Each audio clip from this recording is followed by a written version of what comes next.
Hi గారు, welcome to our channel. ప్రస్తుతం మనతో పాటు దాము బాలాజీ గారు సీనియర్ జర్నలిస్ట్ ఉన్నారు. వాటితో ఒకసారి మాట్లాడదాం. సార్ నమస్కారం.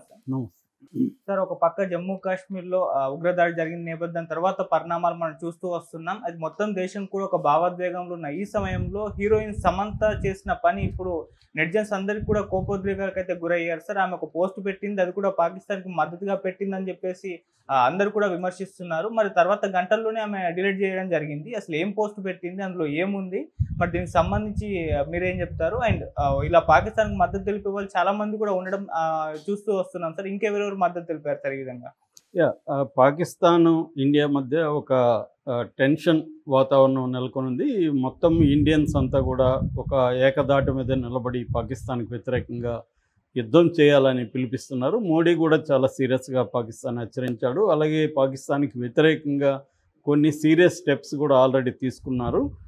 అందులో ఇండస్ వాటర్ ట్రీటీ అనేది ఒప్పందం, సింధు నదికి సంబంధించిన నీటి ఒప్పందం అనేది ప్రధానమైంది. అది కాకుండా మిలిటరీ ఆప్షన్స్ కూడా ఇప్పుడు ఎక్స్ప్లోర్ చేస్తున్నారు. అవి కూడా జరిగే అవకాశం ఉంది. అంటే ఒక రకమైన ఉద్రిక్త పరిస్థితులు అయితే ఉన్నాయి మన రెండు దేశాల మధ్య. ఈ పరిస్థితుల్లో ఇండియాలో కొంతమంది పాకిస్తాన్ని సపోర్ట్ చేస్తూ ఇండియన్ గవర్నమెంట్ని విమర్శిస్తూ కొన్ని పోస్టులు పెట్టడం లేకపోతే మాట్లాడడం జరుగుతూ ఉంది. ఈ నేపథ్యంలో సమంత ఎక్స్లో పెట్టిన ఒక పోస్టు వైరల్ అయిపోయింది నిమిషాల్లో. దాని తర్వాత ఆమె ఆ పోస్ట్ని డిలీట్ చేసింది. సో ఆమె పెట్టిన పోస్టు పాకిస్తాన్కి మద్దతుగానే పెట్టింది అని చాలామంది నెటిజన్స్ ఆమె మీద సీరియస్గా ఫైర్ అవుతున్నారు. ఆ తర్వాత ఆ పోస్ట్ని ఆమె డిలీట్ చేసింది. అసలు ఆ పోస్ట్లో ఏముంది? ఆ పోస్టు ఒక కొటేషన్ పెట్టింది. నిజానికి ఆమె పోప్ ఫ్రాన్సిస్ చెప్పినట్టుగా ఆమె కొటేషన్ పెట్టింది. ఆ కొటేషన్ ఏందో ముందు చూద్దాం, తర్వాత పోప్ ఫ్రాన్సిస్ చెప్పాడా లేదా అనేది తర్వాత చూద్దాం.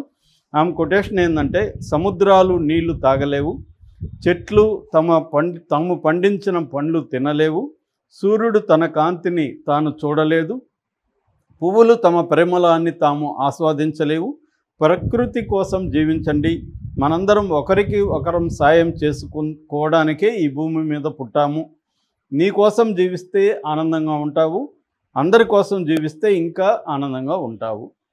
పోప్ ఫ్రాన్సిస్ అనేది ఆమె పెట్టిన పోస్టు. ఇందులో పాకిస్తాన్ని డైరెక్ట్గా సపోర్ట్ చేసింది కానీ ఇండియాని విమర్శించింది కానీ ఏమీ లేదు. నెంబర్ 1.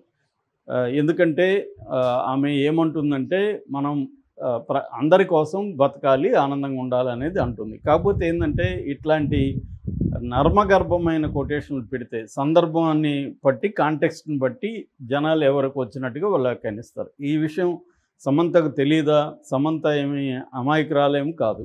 ఆమె కొటేషన్ పెట్టిందంటే దాని వెనక ఒక పర్పస్ ఉండాలి.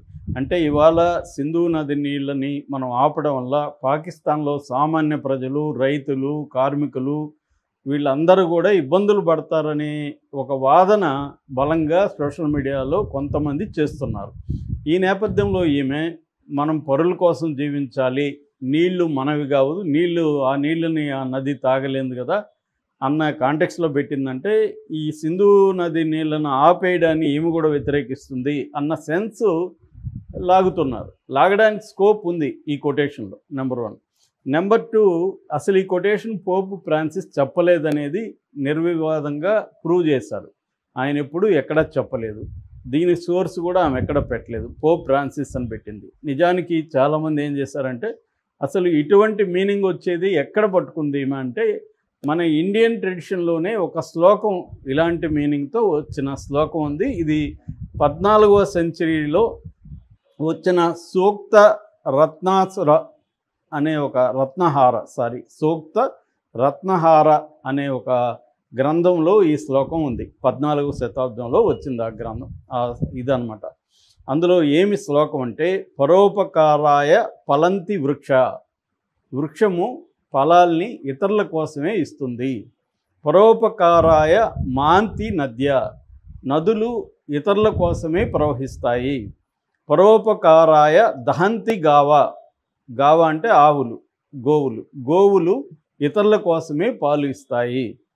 పరోపకారార్థమిదం శరీరం. సో ఇతరుల కోసమే మన శరీరం ని ఉపయోగించాలి అనేది ఈ శ్లోకాన్ని ఒక మీనింగ్. ఇది ఈమె కొటేషన్కి దగ్గరగా ఉంది. సో దీన్ని ఆమె తీసుకొని పోప్ ఫ్రాన్సిస్ అని పెట్టింది. ఆమె క్రిస్టియన్ కాబట్టి నిజానికి పోప్ ఫ్రాన్సిస్ ఎక్కడా చెప్పలేదు. ఇది హిందూ సంబంధించిన పురాణాల్లో ఇటువంటి మీనింగ్ వచ్చే విధంగా అనేక సార్లు ఉన్నాయి. ఋగ్వేదం దగ్గర నుంచి మన సుభాషితాల్లో కూడా ఇలాంటిది ఉంది. పరోపకారానికి మనం ఉపయోగపడాలన్న కాన్సెప్టు ఇండియన్ ఫిలాసఫీ కాన్సెప్టు. దీన్ని ఆమె పోపుకి అప్లై చేసి రాంగ్గా పెట్టడంతో పాటు ఇవాళ ఉన్న కాంటెక్స్ట్లో సింధు నది నీళ్ళని ఆపేసిన కాంటెక్స్లో ఈమె ఇటువంటి వేదాంతం చెప్పడం కరెక్ట్ కాదు. ఎందుకంటే మనమేమి కావాలని చేయలేదు. 60 ఏళ్ళుగా 6 దశాబ్దాలుగా ఆ ఒప్పందం జోలికి మనం వెళ్ళలేదు. దాదాపు 4 యుద్ధాలు వచ్చాయి పాకిస్తాన్తో. పాకిస్తాన్ అనేక సార్లు ఇండియన్ సిటీస్ మీద బాంబులు వేయించడానికి టెర్రరిస్టులను ప్రోత్సహించింది. కాశ్మీర్లో అల్లకల్లోలం క్రియేట్ చేసింది. అయినప్పటికీ కూడా మనం ఎప్పుడు ఈ ఒప్పందాన్ని ఇప్పటి వరకు సస్పెండ్ చేయలేదు. ఇప్పుడు ఎందుకు చేశామంటే ఒక అమాయకులైన టూరిస్టులని అతి దారుణంగా మతం అడిగి మరీ చంపారు. వాళ్ళ పిల్లల ముందు, భార్యల ముందు, వాళ్ళ బంధువుల ముందు అతి దారుణంగా చంపితే ఇప్పుడు కూడా మనం చేతులు కట్టుకొని ఉండాలా? ఇటువంటి నిర్ణయాలు తీసుకోవద్దా? వాళ్ళ ప్రజలు అక్కడ ఇబ్బంది పడితే దానికి ఎవరు బాధ్యులు? వాళ్ళు కదా బాధ్యులు. వాళ్ళ మిలిటరీ కావచ్చు, వాళ్ళ గవర్నమెంట్ కావచ్చు, అది కదా బాధ్యత వహించాలి. మనం ఎందుకు వహించాలి అంటే రేపు ఏదేమైనా ప్రజలు అయితే ఇబ్బంది పడతారు. ఆ ఇబ్బంది పడడానికి మనం కారణం కాదు కదా, వాళ్ళు కదా వచ్చి మన ప్రజల్ని ఇది చేశారు. సో ఒక కాశ్మీర్లో వాళ్ళని చంపడం అనే కాకుండా మొత్తం కాశ్మీర్ ఆర్థిక వ్యవస్థని కూడా దెబ్బతీసినట్టే. టూరిజం అనేది ప్రధానంగా ఉంటుంది అక్కడ. సంవత్సరానికి 3 కోట్ల పైన టూరిస్టులు వెళ్తుంటారు. అటువంటిది ఇవాళ టూరిజం ఆగిపోతుంది. దాని చుట్టూ అనేక వ్యాపారాలు ఆగిపోతాయి. వేలాది లక్షలాది మంది జీవనోపాధి దెబ్బతింటుంది. ఒక ఆటో డ్రైవర్ల యూనియన్ ప్రెసిడెంట్ ఏం చెప్పాడంటే వాళ్ళు చంపింది 26 మందిని కాదు, వేలాది మంది మమ్మల్ని అంతా కూడా చంపినట్టే అని చెప్పాడు. ఎందుకంటే టూరిజం పోతే ఆటో ఇండస్ట్రీ పరిశ్రమ సంబంధించిన ఆటో డ్రైవర్లు సఫర్ అవుతారు, వాళ్ళ ఫ్యామిలీలు సఫర్ అవుతారు. అలాగా లక్షలాది మంది జీవితాలు ప్రత్యక్షంగా పరోక్షంగా సఫర్ అవుతాయి. అట్లాగే కాశ్మీర్లో ఇండస్ట్రీసు మిగతావి డెవలప్ అవ్వడానికి కూడా స్లో డౌన్ అయిపోతుంది. సో ఇదంతా పక్కన పెట్టి మనం ఏదో వేదాంతం మాట్లాడుతూ పక్షులు అవిస్తాయి, సూర్యుడు ఇదిస్తాడు, మనం పరోపకారం కోసం బతకాలి అన్న సూక్తులు ఎవరికి తెలియదా? ఇక్కడ ఈమెకే మాత్రమే తెలుసా? ఈమె దాన్ని ఖండిస్తే ఖండించాలి, లేకపోతే సైలెంట్గా ఉండాలి. కానీ ఇటువంటి సూక్తులు చెప్పడం వాళ్ళకి కదా చెప్పాలి, టెర్రరిస్టులకు చెప్పాలి.